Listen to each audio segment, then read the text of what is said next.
Assalamualaikum warahmatullahi wabarakatuh. Perkenalkan, nama saya Vanesha dari Prodi Sistem Informasi Geografis Angkatan 2022.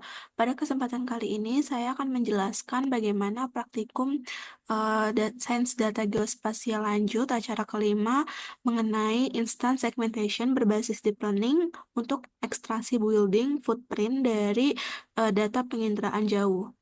Jadi di sini instant segmentation sendiri merupakan teknik dalam determining yang digunakan untuk mendeteksi dan mengklasifikasi setiap objek individu dalam gambar, di mana setiap objek diberi label secara unik termasuk batas-batas atau segmen yang memisahkan objek tersebut dari latar belakang. Nah, di sini eh intense segmentation sendiri merupakan teknik dalam computer vision yang menggabungkan dua proses utama. Yang pertama itu ada object detection dan semantic segmentation.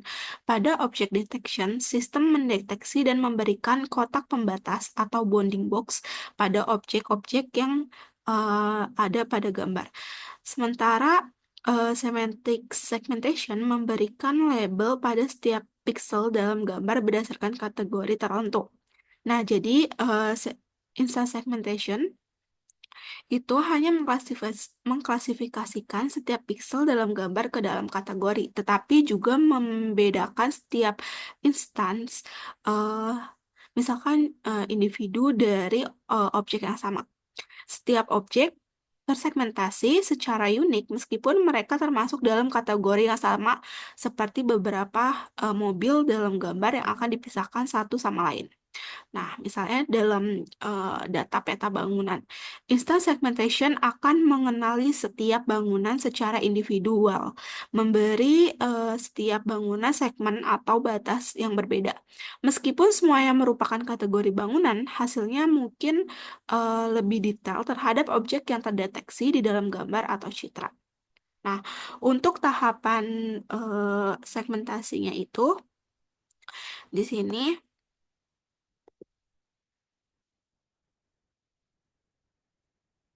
langsung aja ke praktikumnya.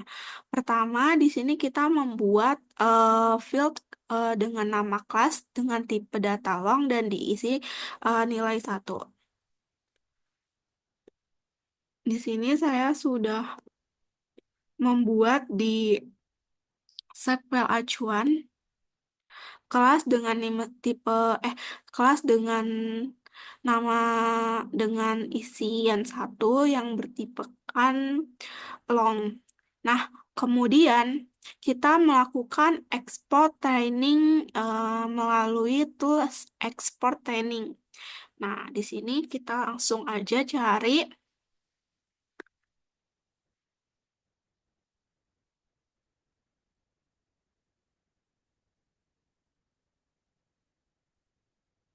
Ini merupakan export training data for deep learning.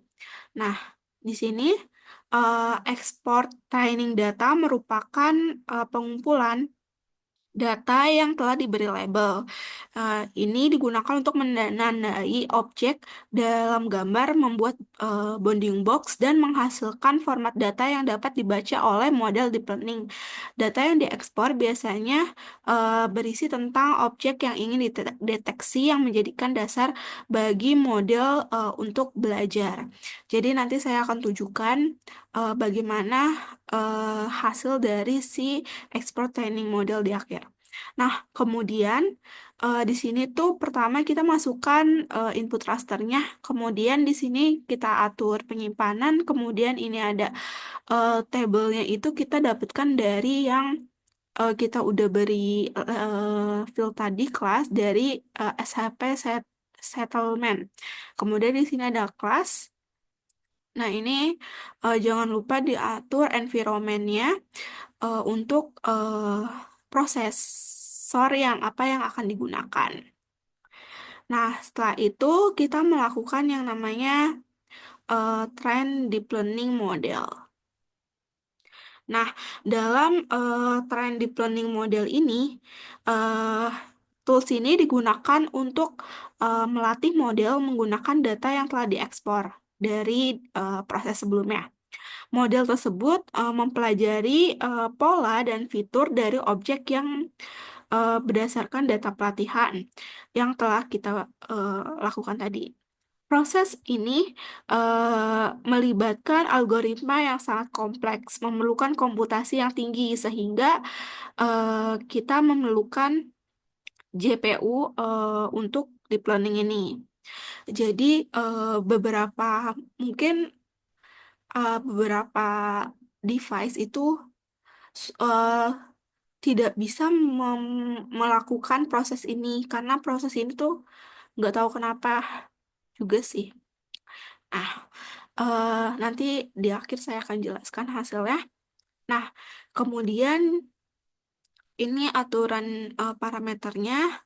Nah, terus habis itu kita melakukan deteksi objek using deep learning. Jadi dalam detect object using deep learning ini merupakan menerapkan model pada gambar baru. Nah, tahap ini mendeteksi dan mengsegmentasi objek dalam gambar dengan memberikan mesh yang memungkinkan pengguna untuk menginput gambar dan mendapatkan hasil dari deteksi objek.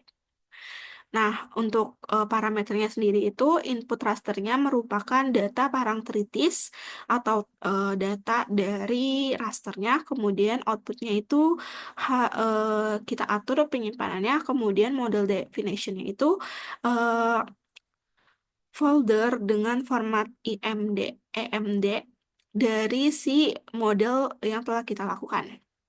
Nah, ini pengaturannya udah argumensnya. Nah, nanti eh, bakal saya tunjukkan. Nah, kemudian di sini ada compute accuracy for object detection.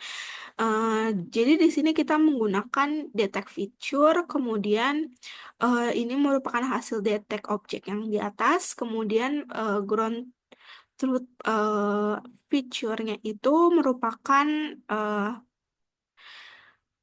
sampel atau save file yang ada bangunan-bangunannya yang kita udah beri kelas tadi. Kemudian di sini ada penyimpanannya, kemudian di sini ada eh, penyimpanannya di mana PDF-nya ditaruh. Kemudian untuk value detect kelasnya itu adalah kelas, terus untuk truth kelasnya itu, ground truth kelasnya itu adalah kelas juga. Kemudian intersect-nya itu saya menggunakan 0,5. Nah, compute akurasi ini merupakan untuk mengevaluasi kinerja model dengan menghitung akurasi deteksi objek, seperti tool statistik atau analisis yang digunakan untuk membandingkan hasil detek model dengan data ground truth, data asli ya. Ground truth itu adalah data asli yang telah diberikan label. Metrik seperti eh, U, IOU itu ini untuk dan precision recall-nya sering digunakan untuk mengukur seberapa baik model dalam mendeteksi dan mengsegmentasi objek sehingga memberikan informasi tentang efektivitas model yang telah dilatih. Nah, di sini hasil dari pertama hasil dari ekspor itu kita langsung ke hasil dari ekspor data deep learning-nya. Semesta.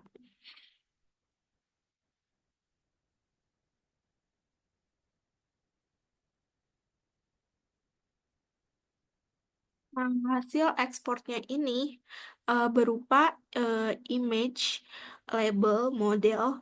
Nah, jadi menghasilkan ini merupakan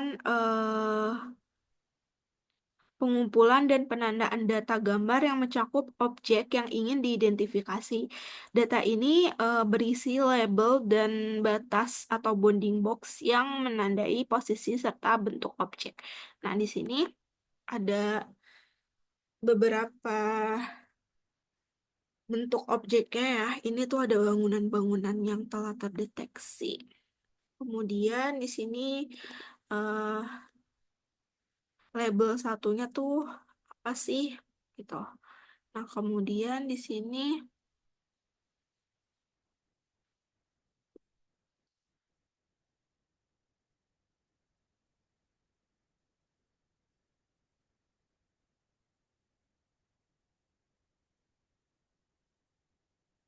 sini ada akumulasinya. Kemudian eh, ini pokoknya berisi maps-nya itu dia label-labelnya.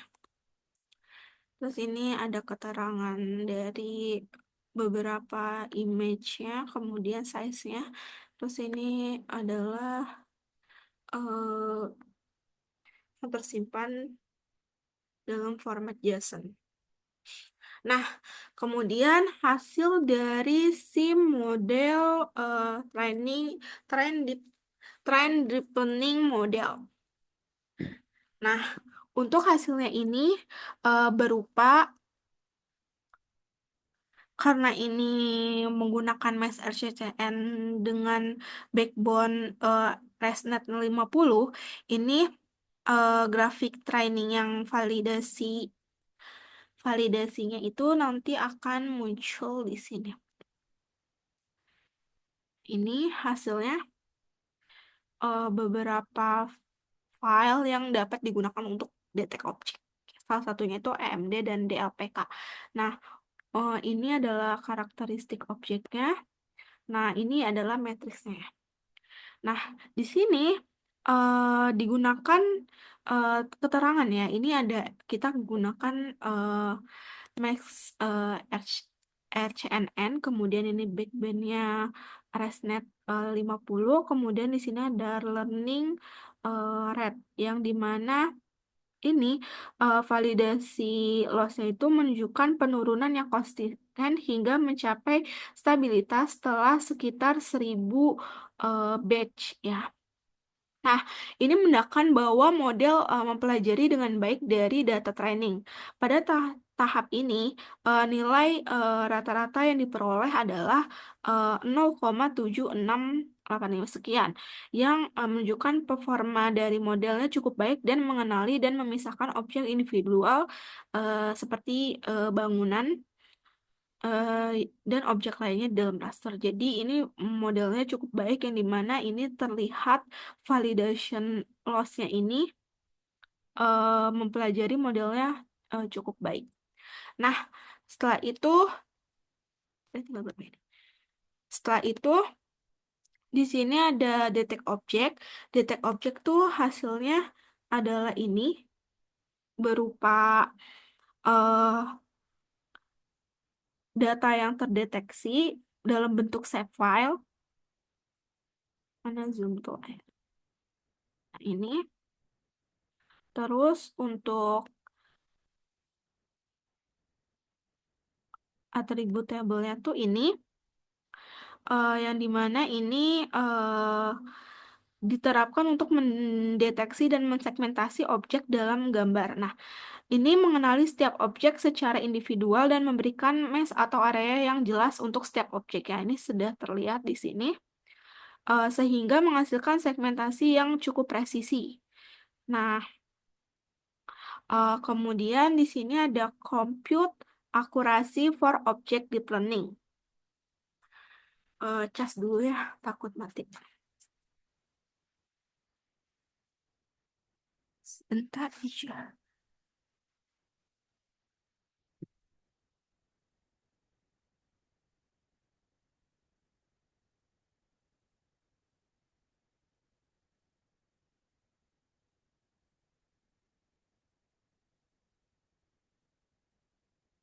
Nah, lanjut ke proses yang terakhir itu adalah eh, kita melakukan yang namanya compute accuracy for object detection. Ini di mana dia menghasilkan eh sini ya, kita simpan di database.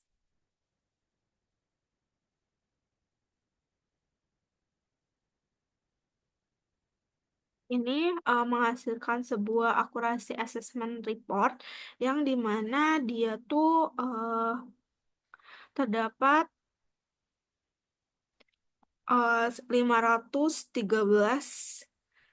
false positif, kemudian di sini ada 769 false negatif.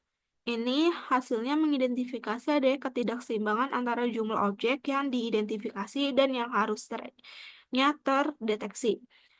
Sehingga ini menunjukkan bahwa model perlu ditingkatkan dalam kemampuan untuk mengenal objek. Nah, di sini tuh nilai matriks yang ini seharusnya tuh bisa eh, model ini cukup presisi itu dari AP yang dimana dia itu harusnya bisa di atas ini. Di sini beberapa data itu 0,0 yang menunjukkan bahwa model tidak berhasil mendeteksi objek yang seharusnya. Tetapi saya sudah mengulang sebanyak 4 kali dan hasilnya pun ini. Makanya tadi project-project saya banyak karena ketika saya melakukan akurasi ini di satu proyek yang sudah terlaksanakan atau terlakukan proses kayak object detection gitu-gitu, hasilnya tuh malah lebih jelek gitu, hasilnya lebih buruk nilai-nilainya. Nah, di sini eh, yang pertama itu di sini hasilnya menunjukkan presisi modelnya cukup rendah, yang dimana nilai presisinya itu 0,172 dan recall-nya itu 0,0116. Meskipun nilai akurasinya mencapai hasilnya mencapai 76,85, hasil evaluasi ini mendeteksi adanya banyaknya false positif dan false negatif yang mengidentifikasi model masih kesulitan mengenali beberapa objek. Secara akurat, data validasi ini penting seharusnya untuk membatasi objek, memahami batasan model objek. Nah, di sini ada recall. Recall ini merupakan eh,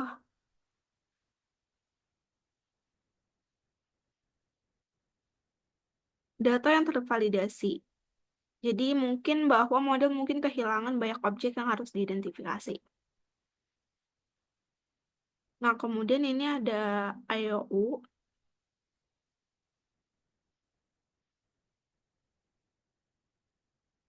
IOU sendiri ini merupakan nilai dari presisinya di sini 0,05 ribu. Kemudian ini 0,7575, terus ini eh, modelnya cukup tidak mempelajari batas-batasnya. Mungkin ini hasil yang cukup buruk, tetapi ini masih ada di 0,5 ribu ini masih cukup baik. Sekian dari saya, kurang lebih mohon maaf. Wassalamualaikum warahmatullahi wabarakatuh.